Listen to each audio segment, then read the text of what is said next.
So maybe Jessica can come here. Okay, everyone. I'm going to count on two, three, two, one, and then big smile, yeah? Oh, okay. 1, 2, 3, cheese. Okay, one more, please. 1, 2, 3, cheese.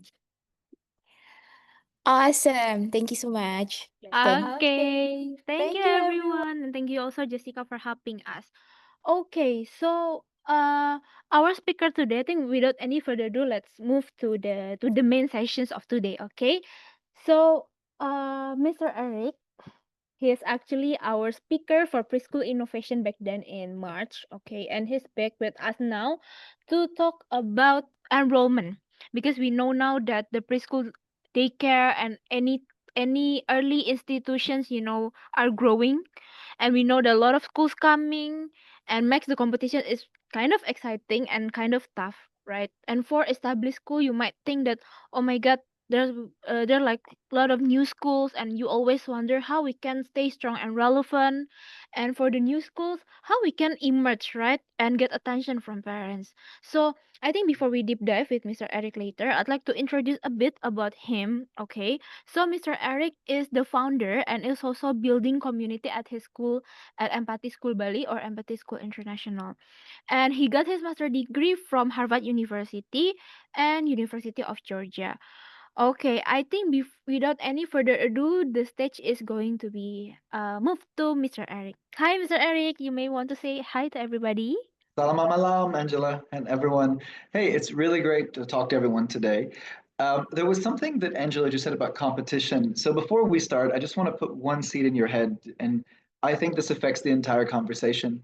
So in education, there is no competition. You have the pioneers who are leading the way for a better education, and you have the followers. If you really want to be successful, be the pioneer. It's harder, it's a lot of work, right? But that's how to guarantee you'll be successful. If another school opens up and they're just following the same old thing that everyone else is doing, then they may succeed, they may not succeed. But if you're the pioneer, you will succeed. So I got a lot of fun questions today, and I think we have a really fun way of handling this. So I definitely want to hear your input as well. So I hope you guys can both, you can type it to me, you can speak it to me, because I think I can help everyone here, and I love doing this. But at the same time, you have ideas that I would never have. You have insight that I would never have. So I really hope we can talk together and come up with some really fun things. So the first question that Angela has given me is how can we turn the mid-year enrollment hesitation into urgency? How can we get people to join us? So let's look at that, really just zoom out for a second. Um, when it comes to, the school year, I'm guessing everyone's school year has started, maybe, right? Is that a yes for everyone? Yes. So the thing is, let's say your school year has started, and let's say there's another child that simply is in another school, and maybe the parents aren't happy. They're going to be looking for another school. Well, the question is how to get them to identify your school. The question is how to get them to choose your school. And also the question is to reflect why would they choose your school versus their school, right? It's actually a pretty deep concept. Actually, this dives pretty deep into psychology. So hope you're ready for a psychology lesson today. So before we start, let me just ask everyone just a question. Why have people in the middle of the year left another preschool to join your preschool? What was the reason for it that the parents gave you? And keep in mind, sometimes the reason they give you actually isn't accurate, right? Sometimes they don't want to tell the full story, but at least maybe the story that you can share that. Anyone want to share? Maybe anyone want to answer the questions? You can raise your hand or type, or I really appreciate if anybody would like to speak out, yeah, Mr. Eric. Maybe Miss Dewi or Miss Yenny would like to share. Or okay, Miss Dewi, I think you are turning on your camera. Yeah. Yes. Hi, Miss Dewi. Can you Good introduce yourself evening. as well first? Hi, good evening, Mr. Eric. Thank you for having this Zoom session with us and sharing your expertise on this issue. So yeah, what we're facing is that parents will just leave during the mid-school year is when they actually because we are early childhood. So sometimes they want to move to another bigger school when they has like a primary school. So that is where like, parents usually would want to have a place in the primary school. They have a head start, I would say. So yeah, they will just move, as and when they were given a seat in the bigger school. So that's mainly most of the time that the parents leave us. What about when they join you? So that one's a bit hard to compete with. If you don't have a primary school, then it is a difficult one. Now, I'll have some advice on how we can show that, your quality can outrank the other school. We can talk about that in a minute. But is Okay. there any stories, Ms. Dewi, of why someone maybe left another school to come to your preschool? Most of the time, we don't really have any students that's coming from another school to our preschool. Mostly they never been to a preschool before, and they decided to join us mainly because through words of mouth, friends, Mm. the mom, or like the family members, the cousins who actually used to come to our school, and yeah, and they'll just come and join us. Mhm.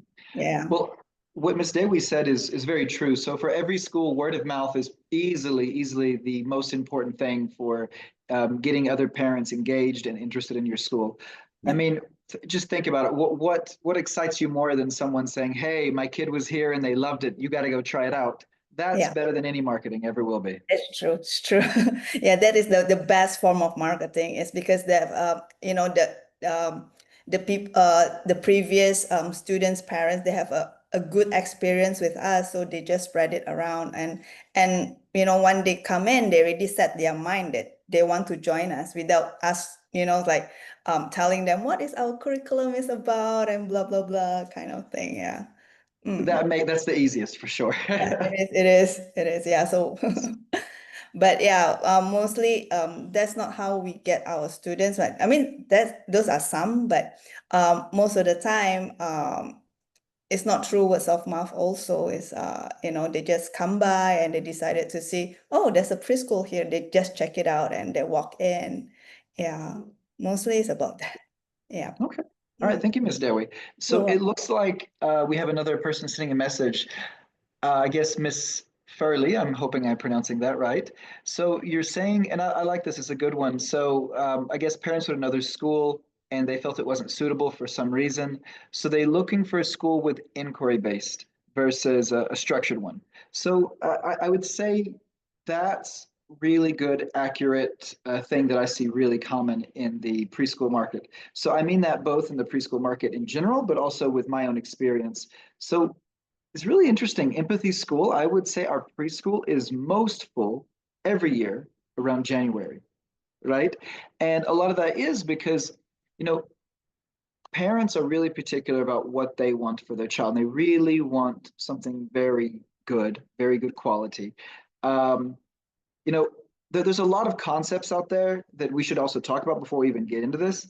Like before we get into the concept of expensive, the concept of price. So we're not going to talk about price or anything like that today, because if you have no money, Indomie is expensive, and if you have $1 billion, airplane is cheap, right? So the cost of something is not a real thing; it's not tangible, and you do need to make sure you're priced for your market, but that's not something we're going to cover. But we are going to cover the elements of quality, the elements that really set you apart.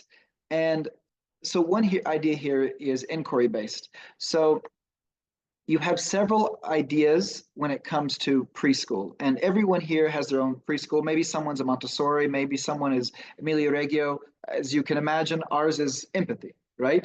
At empathy, we specifically use Montessori elements for the learning, but in a one-on-one setting. So one-on-one pre-English, one-on-one pre-math in a very relaxed setting.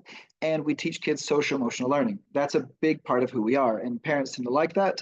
Fun thing, your emotional intelligence is the single largest determining factor of your success in life. Sounds strange, I know, but I'll explain.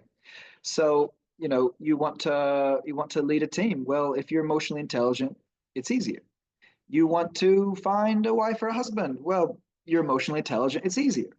You find something very stressful. you're emotionally intelligent, you can support yourself more. So actually, emotional intelligence is the single most important factor with determining how successful your life will be. And you know what? A generation ago, my parents, your parents, they didn't really realize this. They were pushing us only for academics, right? Remember that? And I'm not anti-academics. My kids are advanced in academics, and academics are important. But when it comes to the preschool level, we do have to be careful for a few reasons. One, in the market, everyone is doing academics, right? That's the first thing. That's the reality of it. You want to be the pioneer or you want to be the follower. So keep that in mind. The second thing, when it comes to academics, now there's a really interesting concept. Um, and it's what should we be learning as children, like what is psychologically the most important thing to learn as a child, right? And obviously we're going to debate that. Some people are going to say it's morals, some people are going to say that it's empathy, it's math, it's English. But while I can't always tell you what people will say, I can tell you what the research says. So I'm going to start off by telling you a pretty sad research. Now, the goal wasn't to be sad, but the outcome is sad. The outcome is sad because it destroyed a lot of children. So this is maybe about 20 years ago now, and it's in Canada. So in Canada, in the province, they were going to give free education to children who are lower socioeconomic, basically poor children. So they decided to give free preschool to poor children, right? Now, in this free preschool, they wanted to make sure to support these kids because these kids will be joining the regular system. They'll be competing with middle class, with higher income students. And how can they support them to succeed? Well, unfortunately, the answer they decided was let's push math, let's push English, let's really get them into it. And since it's been 20 years, we know the results, and that's why it's a sad research. So the results were quite sad. Here's what happened. So these kids, they went through this preschool program, then they entered the normal school. When they entered, yes, they were academically more ready than all of the other kids. But by grade three, the academics were the same as all the other kids. By the time these kids reached middle school, high school, not only were they behind academically, but they had more behavior problems than the kids who were also poor, low socioeconomic class, but who had not been in the program. The problem is this: when you're young, you want to learn about the world, you want to explore, you want to feel, you want to touch, you really want to enjoy life. And in this outcome, the reality was very simple, that these kids, in their experience, they they learned that school hates them. They learned that school was not a good place. They learned that instead of having fun, they're going to be doing math and English drills all day. And unfortunately, that's not how you get math and English skills. You get math and English skills, and this is also backed by enormous amounts of research. If you want to become good at math, you want to become good at English, it's not about drilling it. It's about finding a way to enjoy it. And then once you enjoy it and once you think it's fun, you will take off. I have a 5-year-old, and every day he does math. It's not because I drill it with him. It's because I play with him and he enjoys it and he enjoys his classes and he has so much fun, you know? It'll be me and his older brother and someone else, and he'll say, "How old are you?" And he'll ask all of us, and he'll do the math and add it all together, and it's so beautiful. And then we play the games with him, and it's this playfulness. It's this kind of thing that builds a connection and a love of math, not drills of math.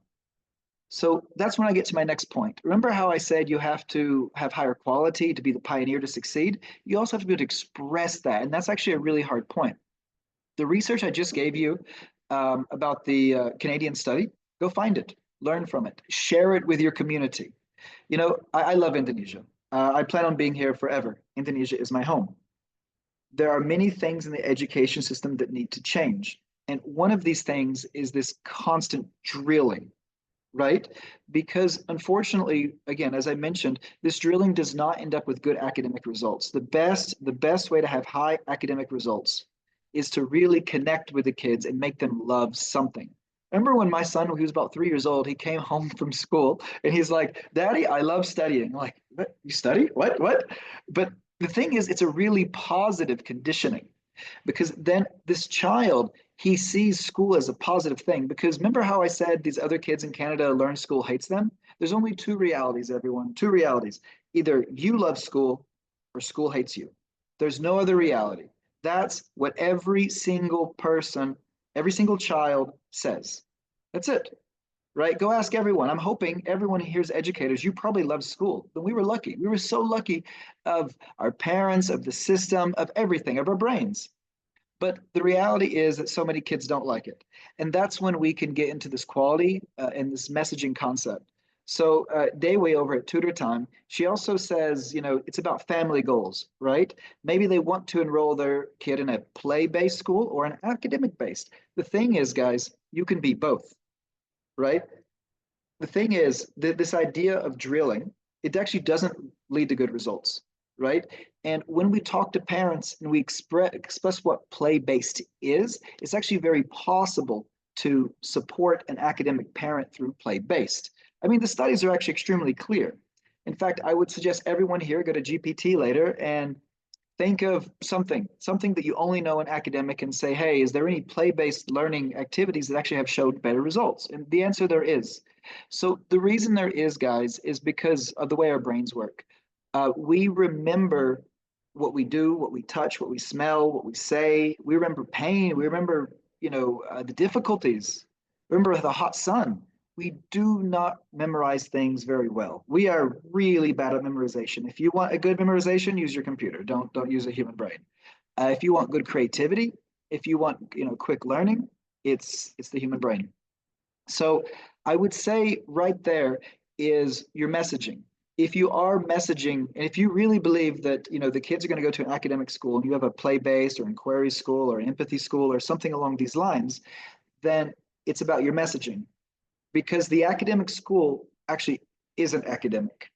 And we can go over this for hours if you'd like, but schools that drill are not schools that succeed. If you go and you check out the Nobel Prize winners, if you go to Harvard and you check out all the classmates, no one went to these schools that you only drill, right?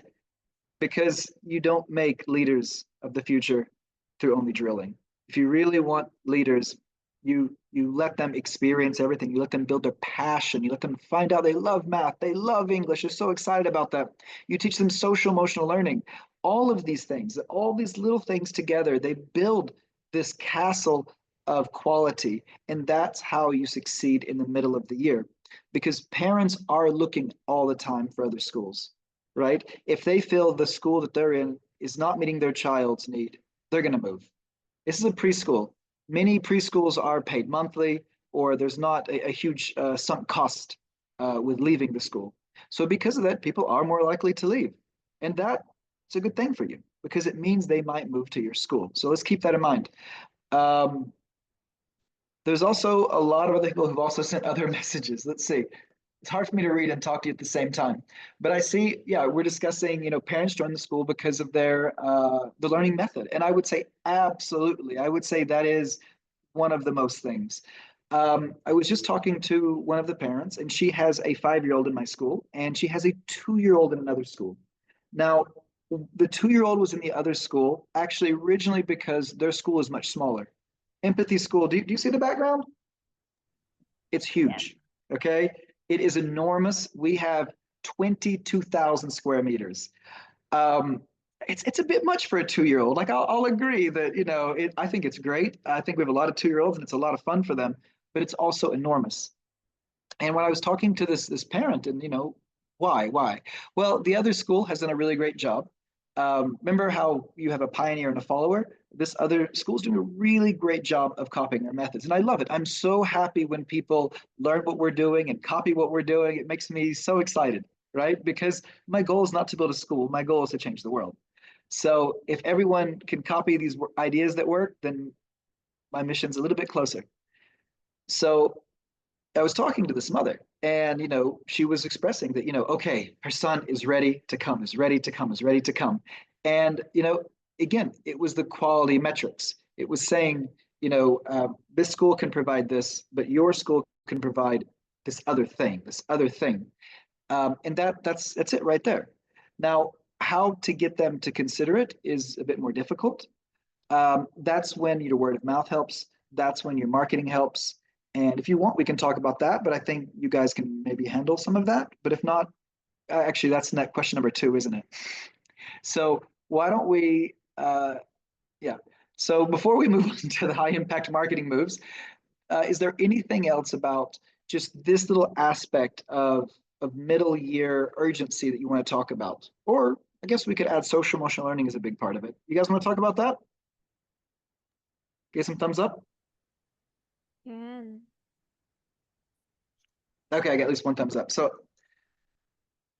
So let's say, because I'm hearing people talk about inquiry based, play based. Our school is called empathy, right? So let me explain more about what empathy actually means, just in case there's some lack of clarity as well. So I do believe, and actually the results are really obvious. Empathy is necessary in all schools and all people. Remember how I told you emotional intelligence was the most important factor in success in life? Well, really interesting thing. So in America, about 10% of schools now have social emotional learning programs, empathy programs, if you want to call it that. These schools actually have the highest academic performance in America. Now, why do they have the highest academic performance? And the answer is extremely simple. When you, the individual, are, and maybe you're 5 years old or 55 years old, if you're able to understand other people, if you're able to understand yourself, and maybe you feel confused, you're 5 years old, you feel confused, you raise your hand and say, teacher, I don't understand, then right there, this tiny action of recognizing your confusion and speaking up will mean more success in life than most things ever will. And many kids don't know how to speak up. Many kids don't know how to listen. So by teaching social emotional learning, we're able to teach them to listen. We're able to teach them to speak up. And definitely the third benefit there is the parents really love it. I will warn you though, it does create kids that are not shy. It does create kids that'll speak up. It does create kids that will try to negotiate with you. But again, if you want people who will grow up and they will be the change that we need for the future, they will not be factory workers for sure, but they will be business leaders. If you want this, then that's one of the big things to do. And I do believe that every single school in the world needs social emotional learning. And actually, I do believe that every school in the world will have it. I have no question about that whatsoever. So let's see. I got another question about social emotional learning. Give me a second to read it.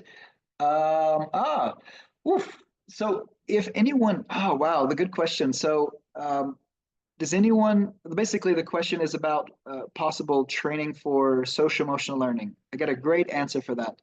So when I came to Indonesia, one of my goals and one of my passions was to bring more teaching, social emotional learning teaching to the world, to Indonesia, to the world. Actually, I have about 200 schools globally using, we have a whole game system.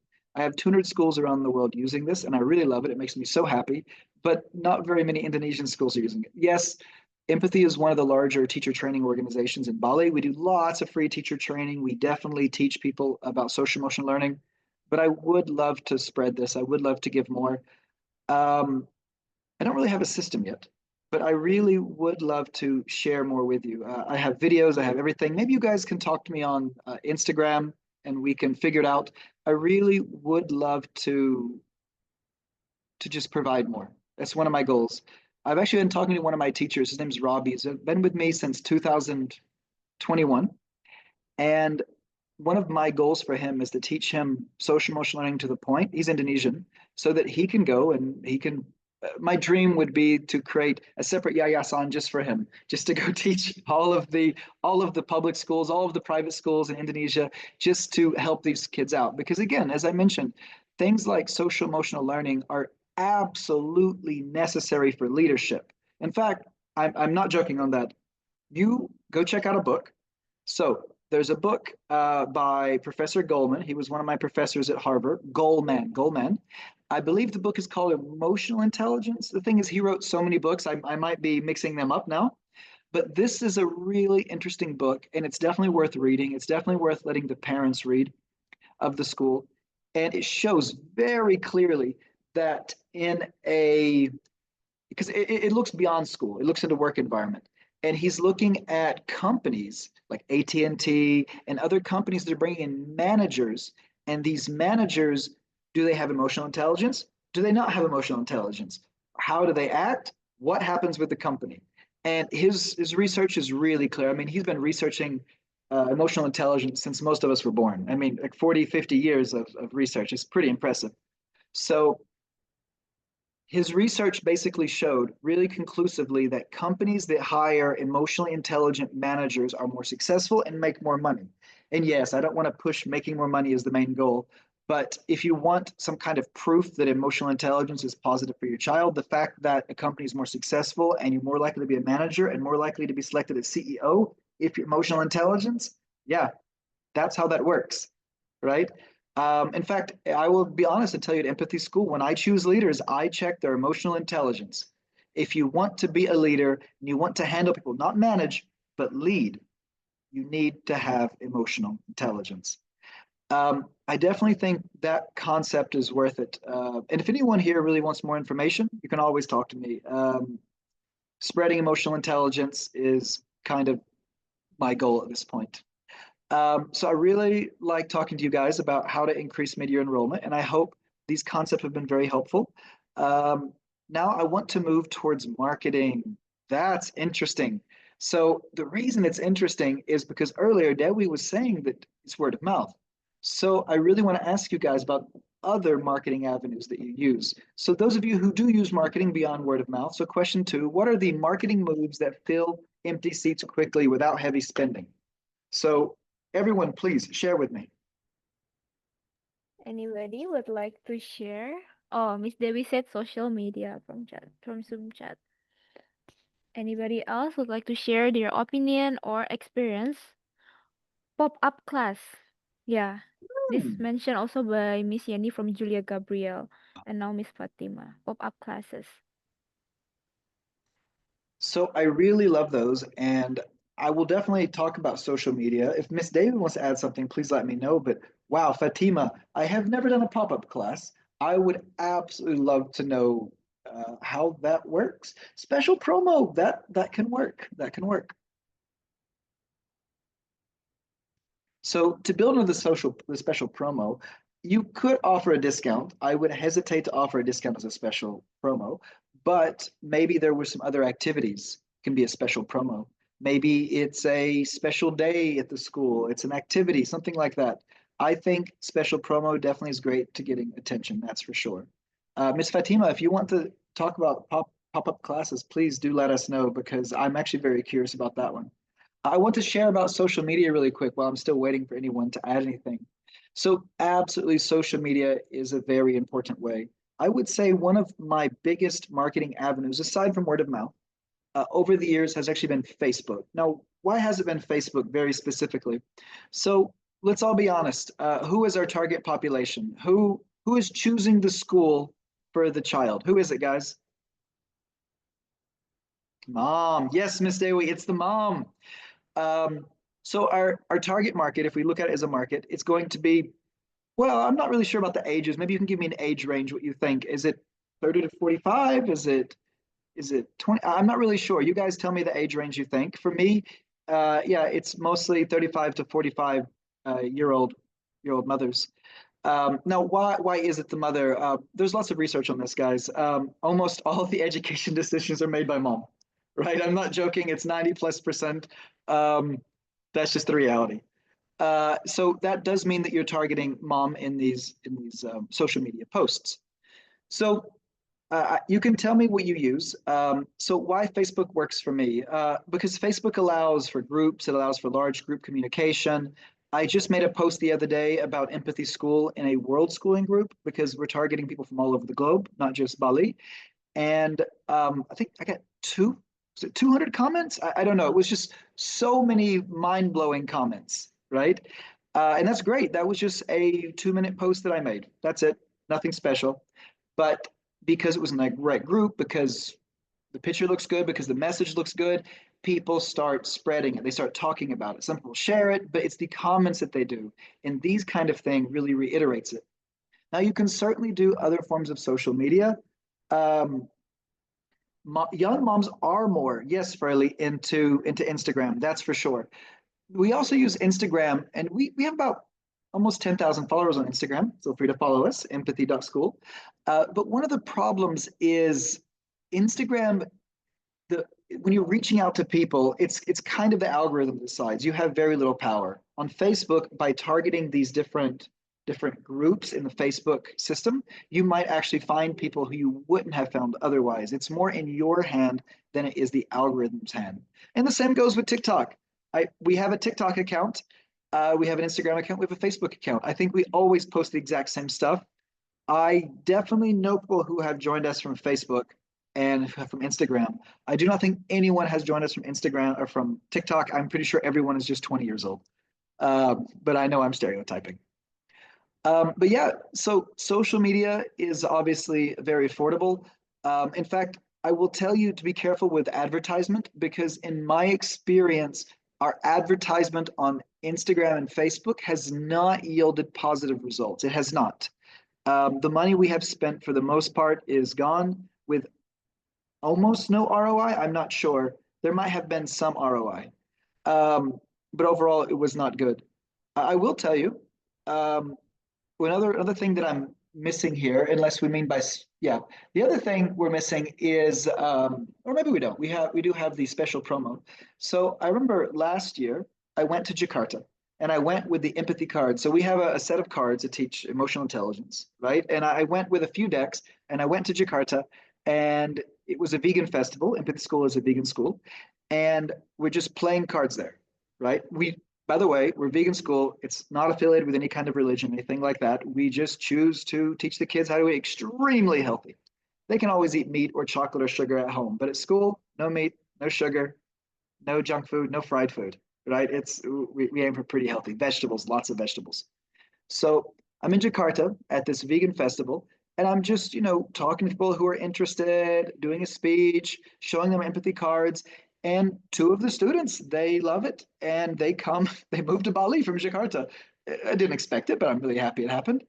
And they joined us last January, and they're joined up for this whole school year. So that one little trip, that one little, me trying to reach out led to a lot of success.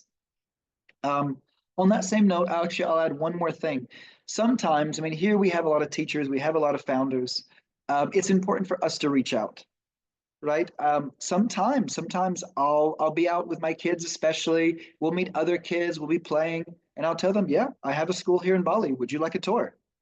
And it works, right? You know, these people in general, people looking for schools, right? Maybe they have a school, maybe they don't. Um, but just being out there, showing that you're a human. Remember, sometimes as a founder or principal, we may be intimidating. So it is important that people can see us and understand, who we are and connect with us, and it makes them feel really, really connected. Um, and that same concept right there goes to the parent referral program that Harumi is talking about. So the idea that we can have a parent referral program to, support people to join, to connect people with the same values, as values are really important, is incredibly useful. In fact, Harumi, if possible, could you tell us how your referral program works? So there's many types of referral programs. I don't want to say what comes right. You can ask ChatGPT about all the different types of referral programs, but I'd love Harumi just to tell us how it works. What reward, if any, do you give parents for referring another parent? At Empathy School, we don't give a specific tangible reward or anything like that if someone brings other kids. But at the same time, people, they're so happy they bring other kids. They're really thrilled about it. And, we're always trying to go above and beyond what anyone else is offering. So I think they don't look for so much because of that. But I do recognize that there's a lot of incentives out there that might actually work for some people. So it's really important. So it looks like Miss Camila talked about pop-up classes. So Camila, Camila, do you want to come and say it out loud? You want to tell us about this? Miss Fatima, do you want to share your thoughts directly from Mike? Okay, sure. So from my experience with pop-up classes, we collaborate with bigger brands to gain exposure. But personally, I think the best way is to have an open house session where we present our curriculum and kids will have free activities like free thematic activities. And on the open house session, usually we have a discount as well, like 1 week discount. Usually it works way much better than what we offer in social media, based on my experience. Okay, it's wonderful. No, I think that's really great. Thank you so much, Camila. Now, I have never tried pop-up classes. It's probably a good idea. Actually, I can share a story. There's a family at the school, and they've been there for a while now. And I asked them, "How did you find out about Empathy School?" And this wonderful mother has two young little girls, and apparently, because she told me there was a trash pickup, and it was nearby the school, or maybe the school was involved. I don't really remember the story, but just having these little activities where people come and learn about the school is sometimes enough. So, in fact, I want to make sure my school has a trash pickup every single month. And part of the reason is because we want people to know about the school. Another reason is we want to make sure Bali is clean. But if we can have both, let's have both. It's a wonderful collaboration and combination. So absolutely, anything you can do to get people to just see you is going to help. Now, the idea of an open house is interesting. I'll share with you that we've actually never done an open house. We've never done it. I do tours all the time, right? My team does tours, and the tours are fun, right? It's so lovely just to connect to people. And, Empathy School, again, it's like a kilometer-long tour. So it's an epic journey. So I think the tour itself is part of the experience, and it really helps people understand what it is. But I think your school as well, I think, a tour to see it, to understand the experience of a child.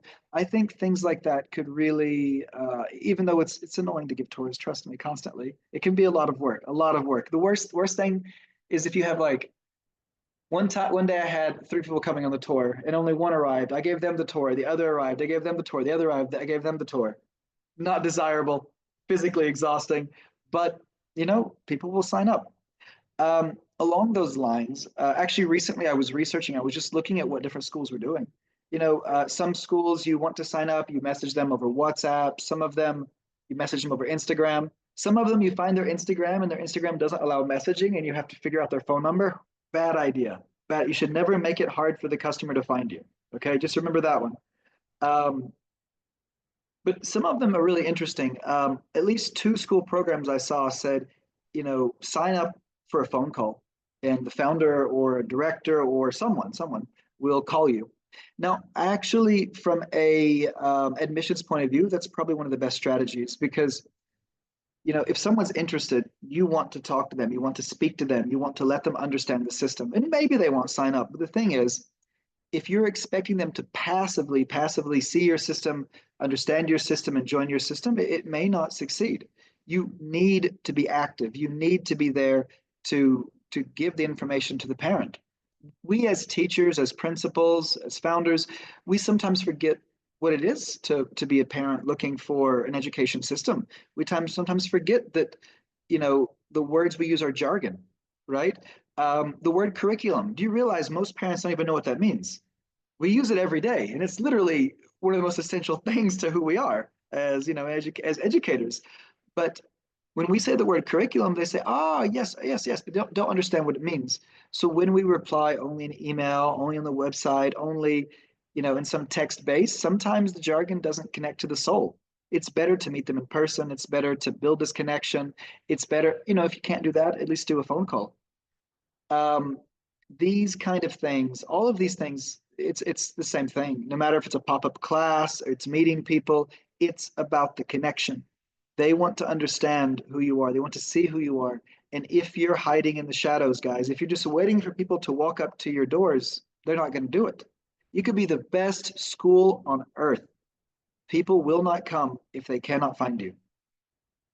So I think that was a lot of great ideas that you guys have. And I think even I learned some things from that conversation.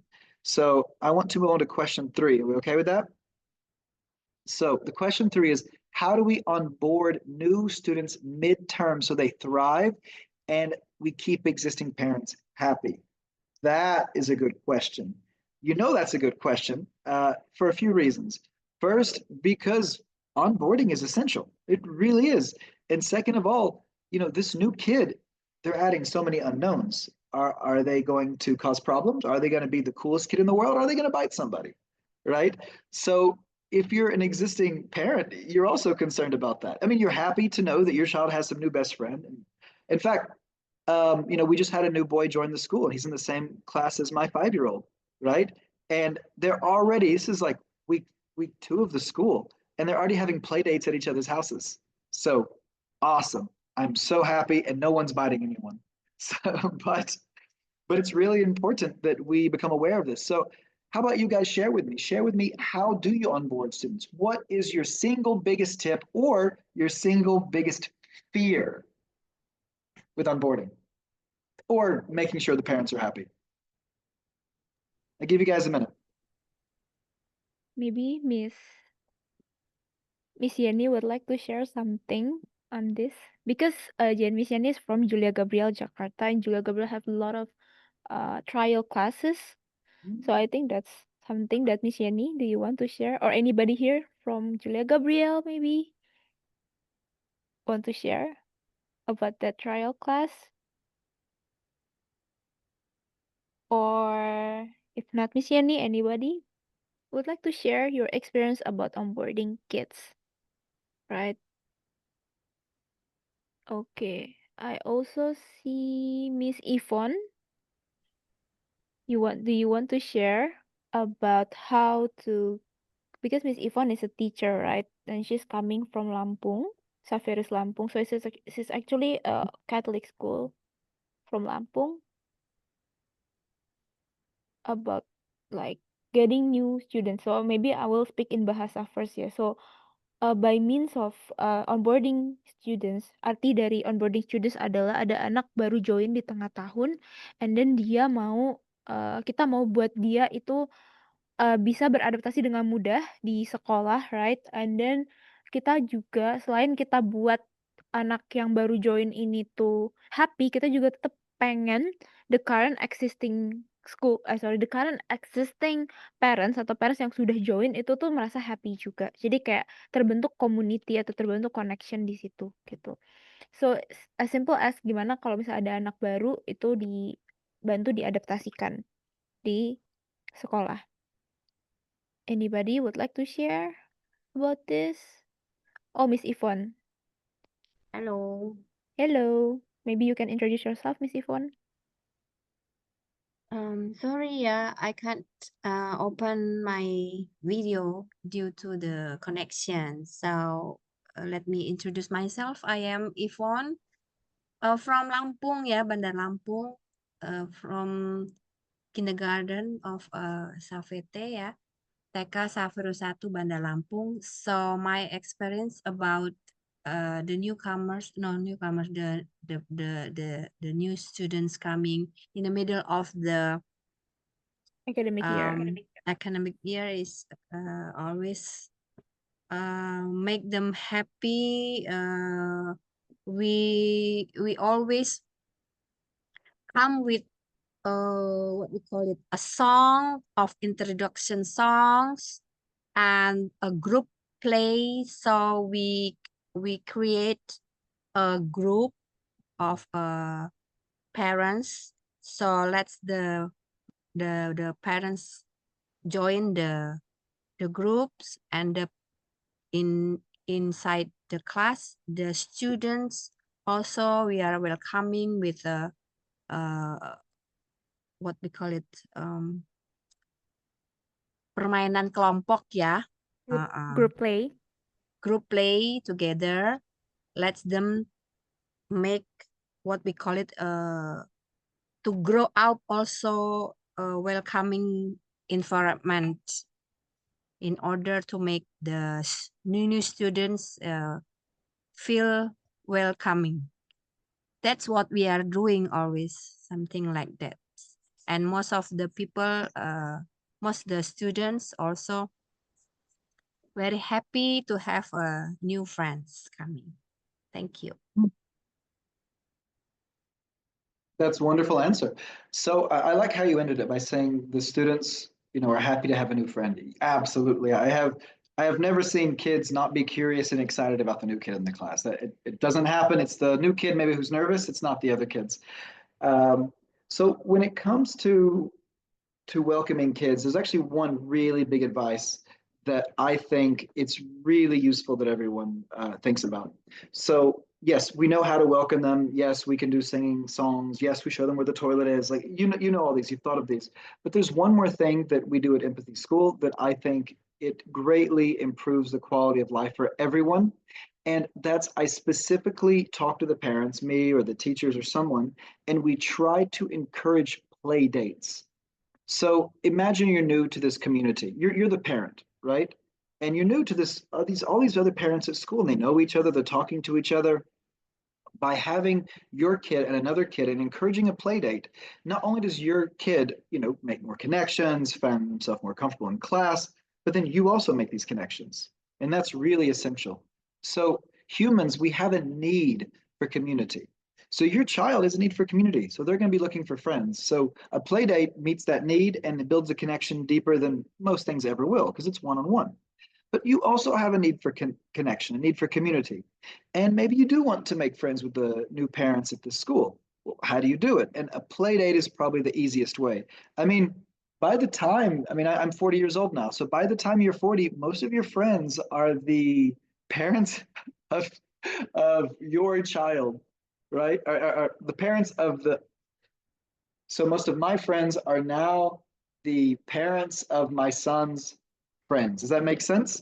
Because that's who I spend the most time with, and either I find them enjoyable or I don't, but that's the reality. And it's okay. It's a great reality. I meet some amazing people because my kids have some amazing friends. So it's really important to encourage play dates.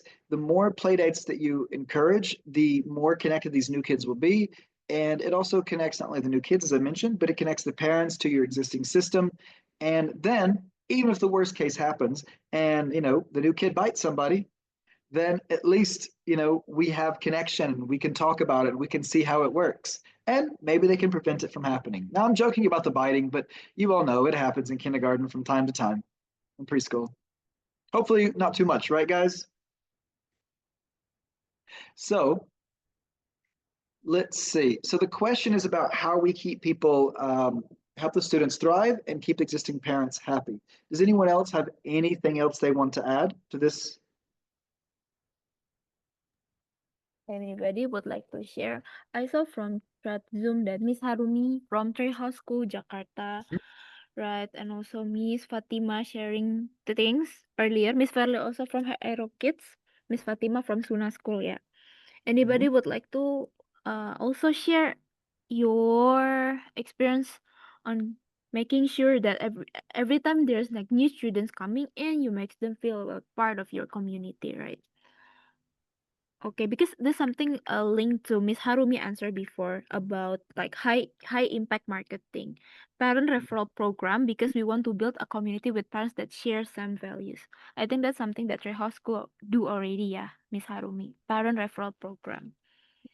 Yes, it is. And actually, sorry, I cannot open my camera. No So worries. actually, in Treehouse School, we do rolling enrollments. Means that every month we might have a new students coming in. So the existing parents already know that there will be someone new coming in maybe next month. And then if we have a new students coming in, we will also introduce the parents to another parents too, and then they can like chit chat also in the schools and as well as the children too. So even we have a branch in Singapore.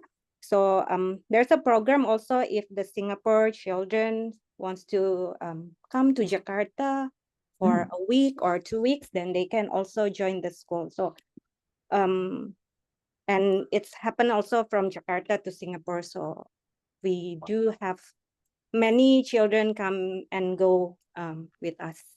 Like a short exchange program, Miss Yes. Harumi. Oh, okay. That's So very interesting. they are used to it. So the students are used to have like new friends coming in, and then the parents also will get notified from us too. I like what Harumi just said, notify the parents. So you don't have to notify all the parents, but definitely the parents in that class. I think it's a great idea. So what we do is we have a WhatsApp group, and when a new family joins, they, they put a picture of themselves, put a picture of their child. And I believe we asked them to say maybe two or three things, such as what's your name, where are you from, what's one of your passions, what's something you love doing with your kids, is it swimming, is it mountain climbing, what is it?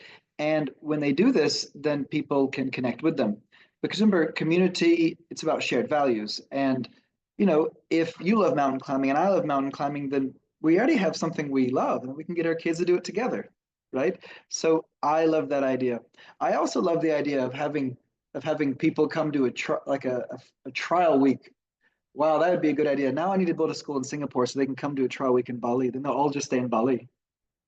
Actually, that's a really good idea. I just don't know. I don't know how to handle that one. That's a good one though.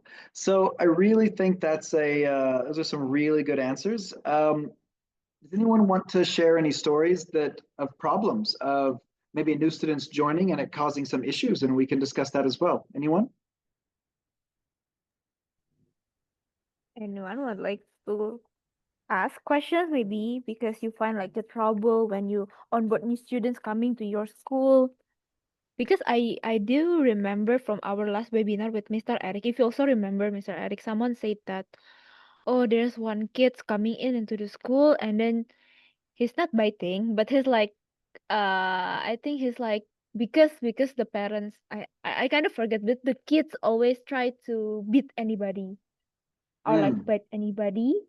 It's because he or she see it from the parents. I think that's something absolutely. yeah. Ooh, so sure, that's a big negative. Let's talk about it. Some kids hit. The kids who hit, they normally, well, there's two possibilities, right? One possibility is they hit because people in their family are hitting, right? Dad hits, mom hits, someone hits, right?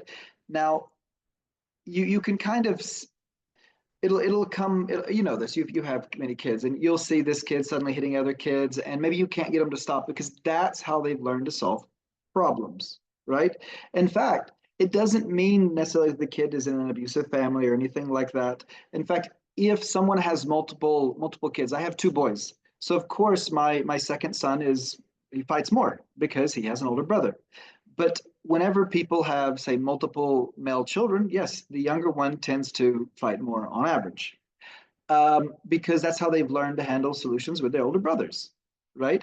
And, you know, here's what I tell my kids. I say, because I have two boys, right? If they want to have a fun fight with someone, right? I say, guys, if you want to battle with your friends, wrestle with your friends, go do it at home, right? At school, we don't fight. And I tell this to all the kids, not just my kids. If you want to do that, talk to your parents, go do it at home, right? We don't do it at school.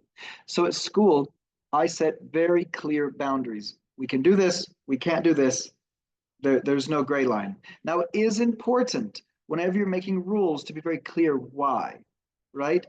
Um, when people feel rules benefit them, when people feel they understand the rules as adults, actually, and kids, then they're more likely to follow them. So it's really important to explain, like, no, we don't hit people because they don't like it, it hurts them. That's some empathy. It's going to make them hit you back, it's going to break your connection. There's just so many little reasons to do it. But every time you give a detail, it doesn't have to be about hitting, it can be about, we don't climb on top of things, because if you climb on top of the playground, the chance of slipping and falling down and breaking your arm is actually really high, because people don't think about these things. So it's really important to really discuss with them about why we make rules. So when it comes to kids who are, say, violent, they're causing problems in the classroom, that's when it does become a problem for you, and you have to make the decision: do you remove the child or do you not? And it can be a difficult decision. Um, is it this kid, did something? How about this? Preschoolers not malicious for the most part. I've never met a preschooler who's psychopathic and trying to hurt people on purpose. I don't see it, right? Instead, what I see normally is kids who don't know how to communicate, kids who want to play with each other and they don't know how to play with each other. I remember once I saw I think it was a 5-year-old. No, this is not at my school, it's a different school. And he runs up to another kid and he pushes him from behind, and this other kid falls down. And I stopped him immediately, like, whoa, what's going on here? And I asked this kid who pushed him, the aggressor, right? And I say, what, why were you doing this? Tell me what happened. And he said, oh, Well, I want to play with him, and we can play this way. Okay. And then I asked this other child, hey, were you okay with what happened? And the kid was pushed. No, no, I wasn't okay. It hurt me. I felt really scared. Okay. So as I kept talking to them, it became very clear the kid who pushed them wanted to play. The other kid who received the push, he actually loves to play, and he loves to play rough. He just didn't love to play rough and being pushed behind.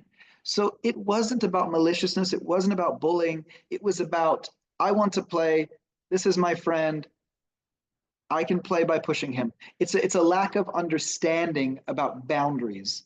So in Empathy School, we teach boundaries constantly. It's so important to teach boundaries. It's so important for kids to talk to each other about boundaries, what they like and what they don't like, and how they can play with each other. The best case scenario is a kid walks up to another kid and says, "Hey, can I play with you? I really like to play pushing games." Right? And the other kid says, "Oh, I also like pushing games." Now, if they say that, the teacher is going to say, "No pushing games at school." But at the same time, it's about the communication. If we have successful communication between kids, we don't have many problems. If we don't have that communication between kids, that's when the teachers get involved. That's when you have struggle and problems and drama, right? Ideally, we teach our kids how to communicate. That's literally the core of empathy. That's our goal. So it's really important to set boundaries with all of our kids, but especially the new kids so they understand. And it's really important that early on we get them to talk to each other and set, just to discuss these boundaries and how to understand each other. If we do that, we don't have as many problems. Um, and if a kid does keep pushing and the kid can't listen and the kid that can't stop harming others, then yes, you as the school leader, you need to make the really difficult decision to expel the child. And it's not fun. I know no one here wants to make that decision. I know everyone in this group is a teacher. They love kids. They want to help every single child. But ultimately, we must look at the collective group. We must say, does this child being in the school cause negative side effects for the other kids in the school? And is it curable with what we're doing? And if the answer is no, then you must remove them. I know it's hard. I know it breaks my heart. It breaks your heart too. But it is something that must happen sometimes. And sometimes, just to be very clear, there is a case, maybe I told it last time, where we removed a child who was about 5 years old or so before he harmed any kid because he was coming to school hitting his mother, constantly punching his mother. And when we asked his mother, what's going on, she said it was normal. And we asked her, she needs to set boundaries and tell him to stop. And she said, no, I'm going to let, her 5-year-old hit her. All right. If the 5-year-old hits mommy, the 5-year-old will hit other people. You know that. I know that. Mommy didn't know that. So we had to reject mommy's enrollment. And it was unfortunate. It was painful. Mommy did not understand at all. She could not comprehend what I was saying, but it's still, as leaders, we make the decision to protect the group. So that's a really good question. And it looks like Camila has also posted something. Let me see what Camila has said. Ah, accompanying. That's a great question. I'd love to know what everyone does here. So it's an age-old question. Do we let mom, dad, grandma accompany the child? Right? Now, this is a harder question than most because it's not straightforward.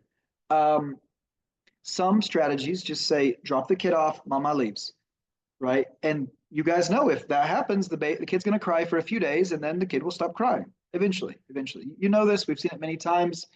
At the same time, if mama stays, it really depends on mama, right? Because at Empathy School, we allow parents, mom, dad, grandma, whoever, to stay for a while. We don't have a specific time limit. We have a little cafe.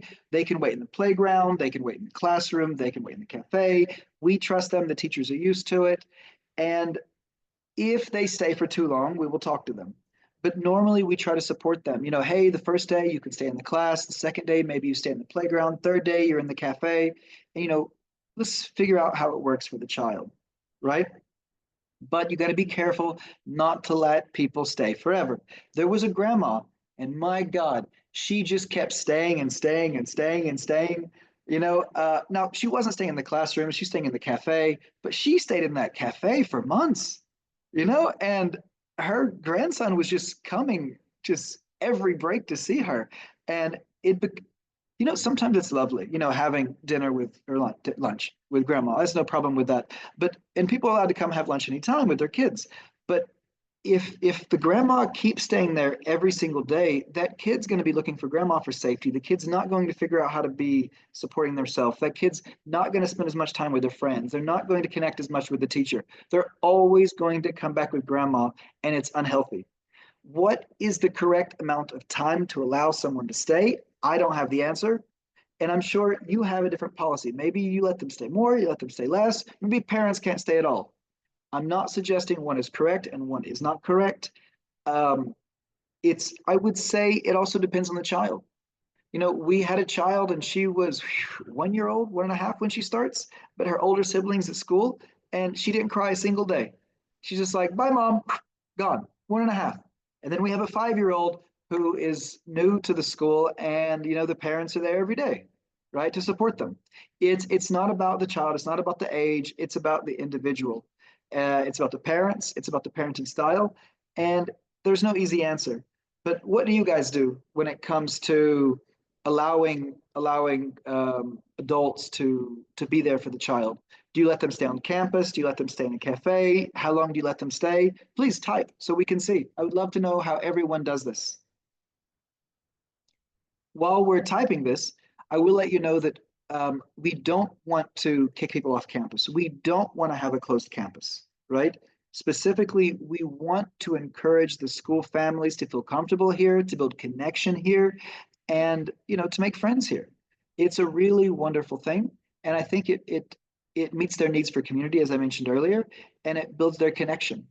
And we don't have any parents who stay the whole day all the time, but we have parents who'll stay for a few hours. They'll be there, they'll be talking. And you know what? I'm so happy when a father feels like he can just hang out there till 11 o'clock every morning, making friends. This is wonderful. By improving the quality of the life of the parents of our community, it improves everyone's life. So does anyone want to share? Anybody Nope. would like to share?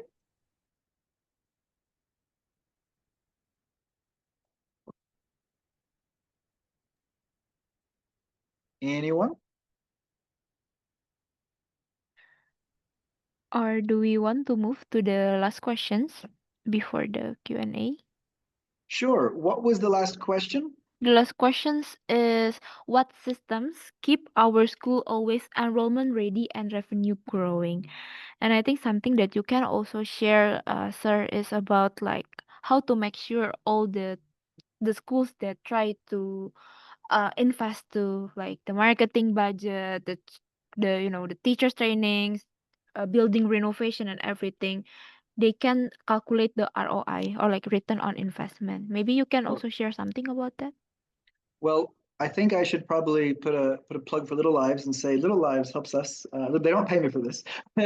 Helps us keep the ROI rolling. I'm not joking. I actually really love Little Lives. I've been using it for I don't even know how many years now, 3-4 years. I love the photographs that it gives families. I love the ease that it gives them. So there's a lot of tools. There's a lot of things out there that can really support you. And that's a really great question, especially when it comes to what is the most effective, right? So the question is, what is the most effective to recruit new students? Is that the question? Or to maintain students? Yes. Yeah. Okay. Returning, sorry.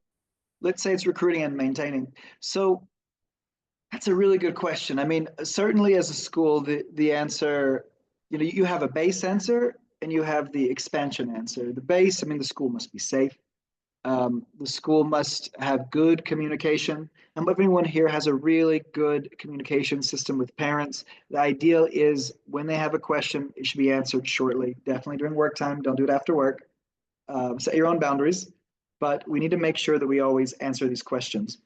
But how do we go more than that? And the answer is some of the things I've said already. Community, right?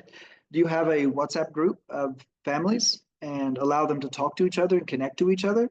That's pretty useful.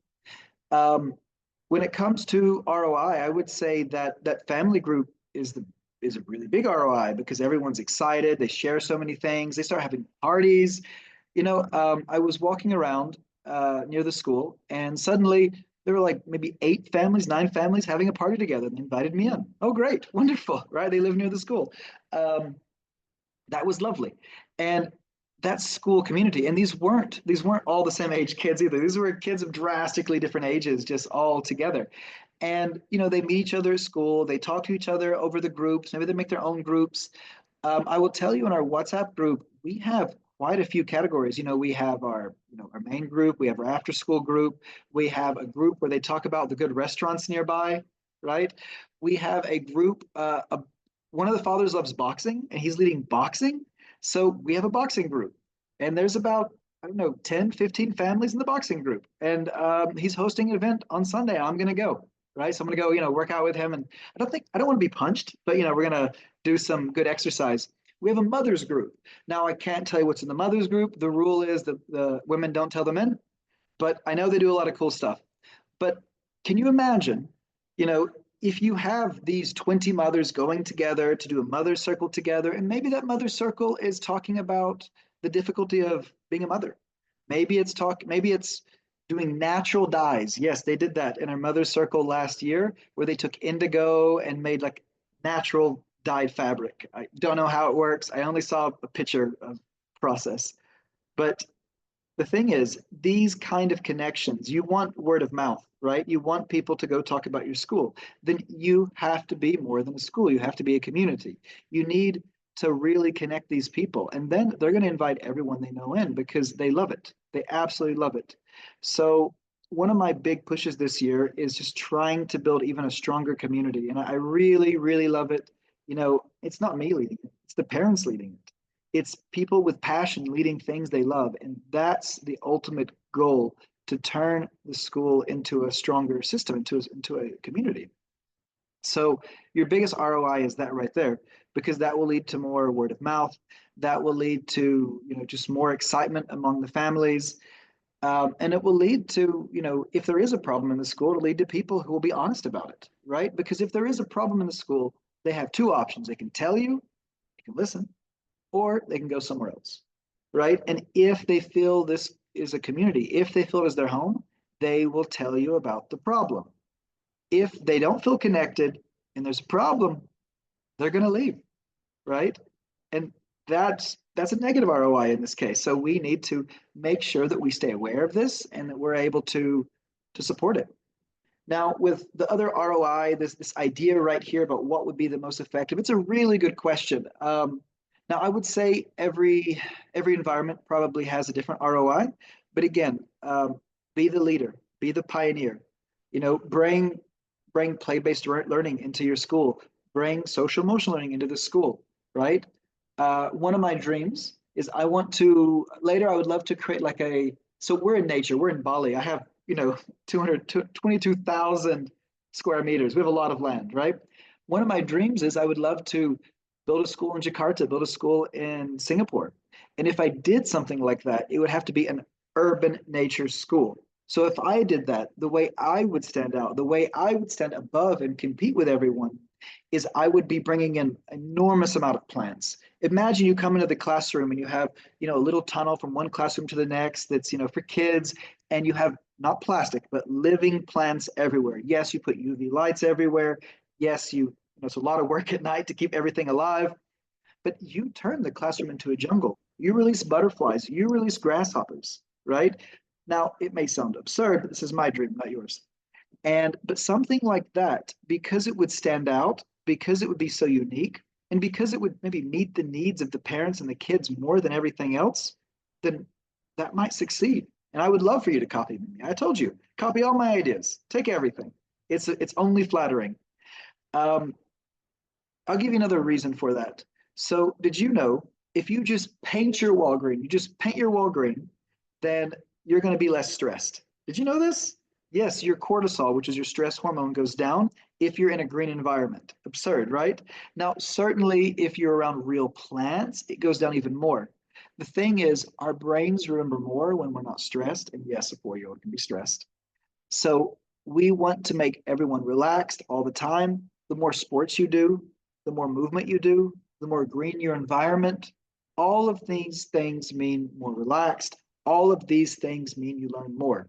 So you will learn math better in a green environment where you've just finished sports. The research on that is conclusive. There is no argument on that one. Um, so it's really, I think, best ROI is being innovative, being creative, leading the way, and making sure to communicate how you're leading the way to parents. Because quite honestly, if I did build an urban nature school, and I will do that, uh, when I do that, parents are going to come in and think I'm a little bit crazy. They're going to see that and they're going to think, this is strange. Is it a gimmick? And to be successful, we have to explain why it's not a gimmick, why it is important. I mean, my school is called Empathy School. Is it a gimmick or is it important? And it's important. And not everyone knows why it's important. Remember what I said earlier, parents are not teachers. Most of the things that we say are jargon, right? They have no idea what some of these things are. I really try to, when we communicate with parents, I try to be extremely careful to not using jargon, to the point where I will sometimes have ChatGPT filter our messages to be like, is there anything here that could be jargon that your average person would not understand? And I guarantee you there always is. It should not feel like a PhD lecture when your teacher is sending you a letter. And that's sometimes what we got going on. Um, so yeah, I would say all of those things are maybe some of your highest ROI. So let me now reply to the question Kamala has, okay? So Kamala says, if I may ask, how do we build the community that you were saying before? From where should we start? Should we create a parents committee to facilitate? Great question. So when we started building our community, it started from me. I created the WhatsApp group, I facilitated it, and I regret that. It's a lot of work. Now it's fun, it's great leading these conversations, but I also had to set my own boundaries. So right these days, it's families that lead it. I'm in the group, some other teachers are in the group, but we do not answer questions about the school in the community group. If you have a question about the school, you message us on Little Lives. That's the rule. Not joking, not plugging Little Lives. We do that because we want to make sure that the chain of communication is very clear and we have a record for it. In the group, if someone asks, my kid didn't have lunch today, the teachers don't answer it, right? One of the families at this point will say, if you have a question, please message on Little Lives. And if the parent doesn't say it, maybe our staff will say it, but we will never answer these on Little Lives. And the reason for it is setting very clear sorry, we'll never answer it over WhatsApp or the community group. We only answer over Little Lives, right? Or in person. And the reason for that, again, is boundaries and communication. So I would definitely recommend to have a family, one of the families to facilitate this. It just makes it so much easier. So we have it. I'm not sure if it's 2 or 3 family members kind of heading it. We have one who's really tech savvy, so he knows how to set everything up because we're using a WhatsApp community, and it has like all these subheadings, all these things. So he's handling that aspect. And we have another person helping to talk to people, communicate, just making sure everything is going well. Then we have essentially our PTA, which is also parents working together to be able to communicate. So thriving community is important, and we don't build a community from a hierarchy, right? A community with a hierarchy is a cult, guys, right? A real community is organic. It's a circle. It's everyone working together, listening to each other. So you understand that once you create this community over WhatsApp or Telegram or anything that you want, it eventually leaves your hands, right? But it's about community, not about control. What we do as well to give some level of control is we actually change the WhatsApp community. We change it every year. Now, the reason we change it every year is because maybe some people are no longer with the school, or we don't want to always just hold old messages. We want to kind of revive everything. So we do that on a yearly basis, and it works out really well. We've been doing that now for I think 3 years, and it's good. It's good to see all the differences every single year. Okay.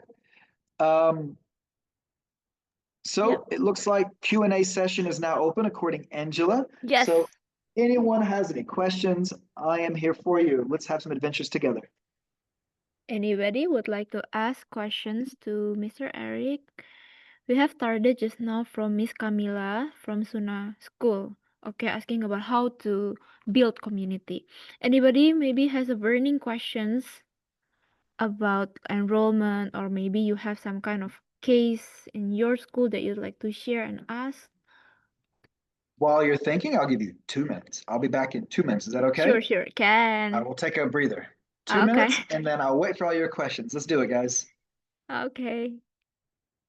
Okay. Anybody would like to ask questions? You can raise your hand first, or maybe you would like to drop the questions in the Zoom chat. Actually, from my side, I have like some questions, but I will prioritize you to ask questions. Okay.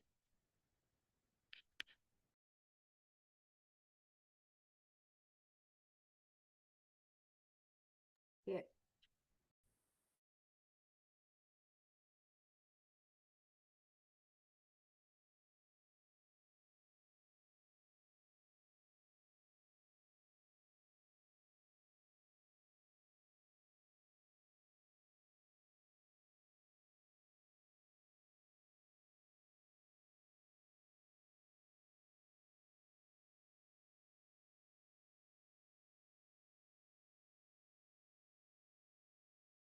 Yeah, like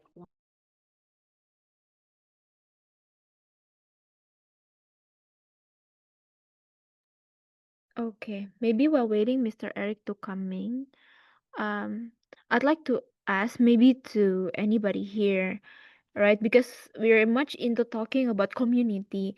Is anybody here in your school have tried to build community?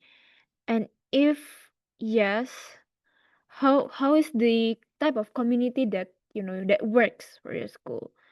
And if something that if maybe you have tried to try to build community but it doesn't work, and how is that so?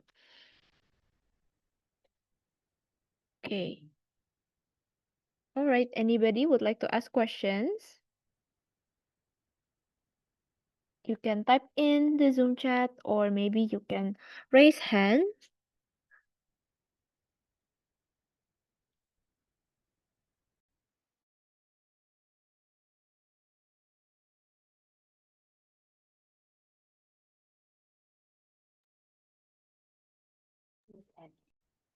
Hello, everyone. I hope we have Hi. some good questions. I heard us talking about community, so I just wanted to show you our community. Can you see my phone? Can. So let's see. They're still messaging each other at 9 o'clock at night in Bali. So right now, in the parents group, they're talking about artificial intelligence. We probably should have an AI subgroup for the fathers. It does tend to be the fathers who are always talking. You can't see it. My phone is wiping it out. But so I'm just looking at it right now. So here's our subgroups, just so you know. Hold on, let me figure out how to use this. So we have 8 groups. One is announcements. One is community and social events. People are talking about gathering for the weekend. So great. I'm happy they're gathering for the weekend. We have an after school activities because we're always doing something. We have local recommendations, and that's for the most part which restaurants are good. And it's great though, just because people are sharing each other what they like, and they also will invite each other out sometimes. We have a buy sell trade group. Now, the reason we have this, I know you think, why would you even have this?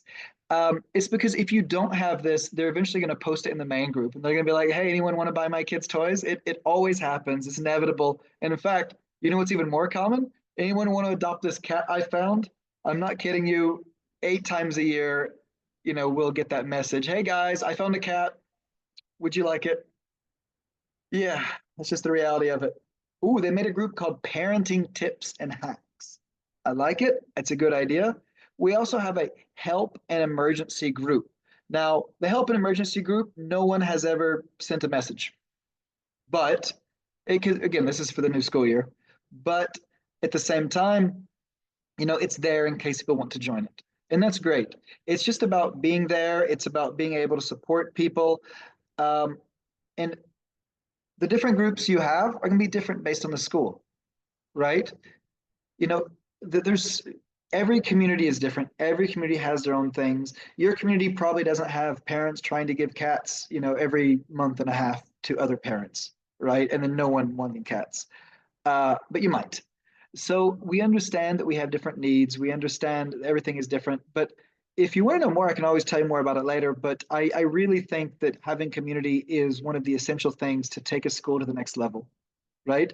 Because Most schools don't have communities, and everyone wants communities. Guys, we live in a world where most humans are lonely, right? Most people report they're lonely. Your Facebook friends, your Instagram friends are not real, right? And maybe they're real, maybe talk to them every day, but the psychological connection, whenever you're talking to someone on Instagram, talking to someone on Facebook, even me on Zoom, it's not the same. It's not meeting your brain's requirements for connection and for community. And it can never do that, right? So you need to build connection, you build community. So by having a parents group, they'll do it. You know, in the parents group and the activities, I'm very happy for them to have weekend activities. Some of the parents are planning a giant trip. I think I'm going to join them. Like 10, 15 families, we're going to go to Lombok on the next island. We're going to take the slow ferry, go to Lombok, and relax for a week during the term break. And that's great, right? It's not me leading it. I don't want to be leading it. It's really excited families leading it. And that's the goal right there. And you have to decide as a leader, as a teacher, if you want to join, if you don't. I mean, obviously it's more complex, but the fact that it exists is wonderful and it can only benefit you. Okay. I think because yeah, okay, I think I have one last question from my side, Mr. Eric, because I'm type of persons that, going school around and anybody can just, curhat to me, can what is the English of curhat, but like uh telling me the story about enrollment, right? So some of schools saying that, oh, nowadays I start to realize that less and less parents interested and want to enroll their kids to our school. And actually, the question is how to diagnose the root cause, because it's easy to just assume, for example, oh, is it because of our building capacity or our building facilities? Because there's new school uh around us. It's still very new, but the building facility is so good and it's brand new, but the price can compete with us. I mean, it's not something very high or something low, kind of same with us, but the building and everything is better. Or maybe is it because of our teachers quality, right? Because sometimes it's easy to assume, but actually how to really diagnose what is actually the root cause, and how we can like position our preschool in the market. Wow. That's a great question. So the question is, if we're not growing at the rate we want, how do we diagnose the root cause for it? And the answer is we ask the families, right? You really have to see. Now, you have to understand the information they tell you. It may be biased towards what they've heard, maybe biased towards themselves, and that's okay. So it's best to ask them, in your experience, what do you like, what do you not like, especially if they're leaving, have an exit survey. Again, sometimes asking about other people doesn't work. Someone who's leaving, if you say, why do other people stay or leave, their answers may not be based on reality. Um, so you have to keep that in mind, but it's really important to listen to people and really to understand what they like and what they don't like. Um, I'm trying to think if I have, trying to think of any examples. Um, we have a pool. We do have a pool. And at one point, there was a parent who was like, okay, we shouldn't have a pool. The pool needs to have extra tall fencing and things like that. So that parent, they were really nervous because of something that happened. They had trauma from their own childhood. And the trick was just really to sit down with them and talk to them and listen. Empathy. And by that, it made them feel comfortable. They're still here. It's been years and they're still here. But, we have a pool, we have a fence around it. The fence is over a meter tall. No small child can get into it. And just so you know, at Empathy School, we teach all of our kids to swim. It's so important to know how to swim in Bali. There's far too many lakes, rivers, ponds, and oceans to not know how to swim here. So that's how we ensure safety on that one. But it's really just about talking to people and understanding that everyone has their own differences and their own expectations. And sometimes there's nothing you can do. There really isn't sometimes. Um, but for the most part, listening is the trick. The more you listen, the more you'll know. The more you know, the more action you can take. So I would say that really is the trick right there. Hope that answers the question. Kamala asked about what if no parents want to start the school community. I guess you can start it. Um, Let me think. We always have parents who are interested. It doesn't mean every parent is qualified to run the school community, but for the most part, the school community, once you start it, it kind of self-runs. You need a technical person who knows how to set up a WhatsApp community and not mess everything up. That's for sure. If you don't know how to invite everyone and handle everything, you need a technical person for sure. But then once it gets going, it gets going. I just showed you they were talking about AI. That's just some of the fathers. And again, I should have their own subgroup for AI because they're just going to keep doing it, right? And you have to decide again what you want for subgroups and who involves in the group. If it's only the school mothers who are involved, it may be focused on something different, or maybe AI as well for the school mothers. It's hard to say, but I'm not always trying to encourage AI as a point of conversation. But this is the modern world, so it is always a point of conversation. Um, but yeah, another thing again for community, we have a little cafe at the school, and again this morning I sit down at the cafe around 10 o'clock or so, and we have uh, four fathers and one mother hanging out there. The the father and the mother, one of them were talking about robotics club because they want to hold a robotics club, and the other three fathers were talking about hot dogs. Okay, I did not get involved in that conversation. It is not the conversation that interests me.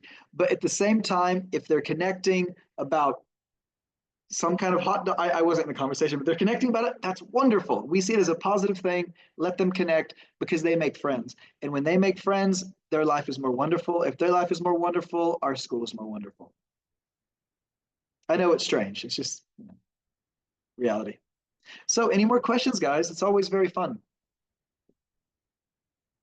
Okay, actually, okay. So I got questions from Miss Stephanie Nangolan. She asked about what is the risk of focusing intensively on one child who is lagging, and how can teachers maintain equitable learning opportunities for everyone? That's absolutely. So there's some really good studies on that in public schools in Western countries, in America and other Western countries. So basically, the answer is that it's extremely expensive. In public schools, if you have kids with certain disabilities, maybe they have autism or ADHD, the amount of time needed in the public school system to support that kid is intense. And if your teacher is suddenly spending an absurd amount of time with that individual, they're not spending with other kids. The learning, how about this? If we can only choose one thing that affects learning, you know what it is? It's time spent with the teacher, right? And not in the group, but really one on one. If you can raise your hand and say, teacher, I don't understand this, can you help me? And the teacher can help you, you will learn it. If you raise your hand and the teacher never sees it, it's not going to work. So one trick obviously is having a lot of teachers, a lot of teachers. That's certainly one of the best ways to do it. But in the public system especially, but in any system where you might have someone who's taking a lot more of the energy and time, it's going to actually affect all of the kids. If you have one kid pulling 25% of the teacher's time and all of the other kids are suffering. So you have to make a decision. One possible decision is to not enroll this child or unenroll the child. Another one is a shadow teacher or an assistant teacher. Now, again, it depends on the kid, right? But if this kid is taking an absurd amount of time, they might have some kind of learning disability. It's a hard one to talk to parents about, especially in preschool. Most preschool parents are not really ready to accept their kid has a learning disability. That's for sure. Again, learning disability, we shouldn't even use that word. We should say maybe learning difference. Because quite honestly, a kid with dyslexia, a kid with autism, a kid with ADHD, they may be the leaders tomorrow needs, right? The way their brain works is so different than your average person that they have some extreme advantages, but also some extreme disadvantages. So it's really important to discuss it with the families, to talk about it. But in some cases, there's always the understanding that having a shadow teacher is possible. The problem with the shadow teacher is it's expensive. It's very expensive. Um, Now, I'll leave it to you on how to handle that, but you do have to make a decision as a school leader how you're going to be able to do it and how you're not going to overwhelm your teachers. Because if you overwhelm your teachers with a difficult child, everyone will lose, including that child, because that child needs more attention probably. Okay. I think that's going to be the last question from today, but I think before we conclude, right? Anybody would like to ask questions before I close this Q&A questions? One last time. Okay. Oh, here's a question I'll have. Oh Who wants to yeah. join me to make an urban nature school? I'm so into it. All right, you have my Instagram. Message me. Okay. All right. I think now before we close the sessions, I think one thing yeah we can share is the feedback form. Okay, so anybody who'd like to suggest for the next webinar topics, yeah, right, you can um like scan this feedback form and then fill out, right? And also Jessica will help us to type in the feedback form link, okay, in the Zoom chat. Okay. So while waiting everybody to fill out the feedback form, I'd like to say thank you so much to Mr. Eric and everybody who joins today sessions, right? I think we learned a lot. But one thing that I learned today is that for every questions that we raise to Mr. Eric, it's always come back to one thing. It's about